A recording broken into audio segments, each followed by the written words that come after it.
Bengal DGP who has been replaced by the Election Commission. On Monday, IPS officer Vivek Sahai replaced Bengal DGP Rajiv Kumar. Now, the ruling TMC slammed the government at the centre for this move.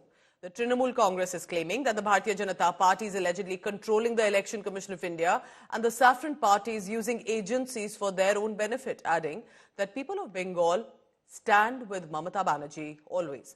But the BJP, however, also raining fire at TMC and stating that Rajiv Kumar was allegedly a part of the TMC cadre. He was replaced because Election Commission must have felt he will not be able to conduct free and fair elections. But Bengal Congress President Adhir Ranjan Chaudhary expressed they were happy with the decision. Rajiv Kumar was into flattery of ruling TMC party in the government and that never paid heed to any complaints that were filed by them, by the Congress party, for example. West Bengal DGP Rajiv Kumar in English. You see, we have seen that Bharatiya Janata Party, they are trying their best to grab different organizations, including ECI. They have taken over the control of central agencies, etc., in different organizations. So, in this case also, after announcement of Lok Sabha election, what today we have seen, that is the reflection of BJP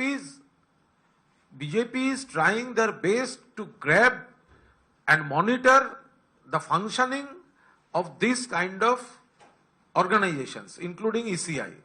That is the reflection. ये सत्तारूढ़ party की, खासकर सरकार की, इतना ज्यादा चापलूसी कर रहे थे कि लोगों सबको पता चले कि ये सरकार की आदेश बिना कोई काम नहीं करने वाला है। तो एक डीजीपी की चेयर में बैठते हुए अगर कोई सिर्फ और सिर्फ सरकार की चापलूसी करे, सरकार की बात सुने और किसी की बात ना अनदेखी करे, तो इसके खिलाफ हमारा काफी सारे शिकायत थी और शिकायत हम दर्ज भी कर रहे थे। तो उसी के चलते हो सकता है अच्छा किया, हमें तो अच्छा लगता। चुनाव आयोग निष्पक्ष चुनाव के लिए अपने ढंग से वो अपना काम करता है। बिहार के भी गृह सचिव को वो तो किया है, तो कई लोगों को किया, किस ढंग से ये वो कह सकते हैं, उनके अनुसार काम होता है। इसमें किसी राजनीतिक दल को हस्तक्षेप नहीं करना चाहिए। ये तो इलेक्शन कमीशन का गाइडलाइन वायलेशन था। पिछले 16 का असेंबली चुनाव और 19 का पार्लियामेंट चुनाव में राजीव कुमार जी को निलंबित कर दिया था इसी। फिर एक बार ममता बनर्जी जानबूझ के ही उनको डीजीपी बनाया। मेरा ये भी मांग है, वो स्टेट का बाहर ये लोग को भेज देना चाहिए, नहीं तो ये लोग दूसरा कोई ऑफिस से सीधा सीधा इंटरफेरेंस करने का काम चालू रखेगा और सबको डराएगा। राजीव कुमार को तो डीजी पद से हटना ही था। ये वही राजीव कुमार है जिनके खिलाफ सीबीआई ने एफआईआर की थी, सीबीआई जिनको अरेस्ट करने के लिए गई थी और जिनके लिए ममता बनर्जी धरने पे बैठी थी कि सीपी को अरेस्ट नहीं किया जाए। तो जो आदमी जिनके लिए ममता बनर्जी धरने पे बैठती है, आप समझ सकते हैं वो डीजी कम है, पार्टी का कैडर ज्यादा है।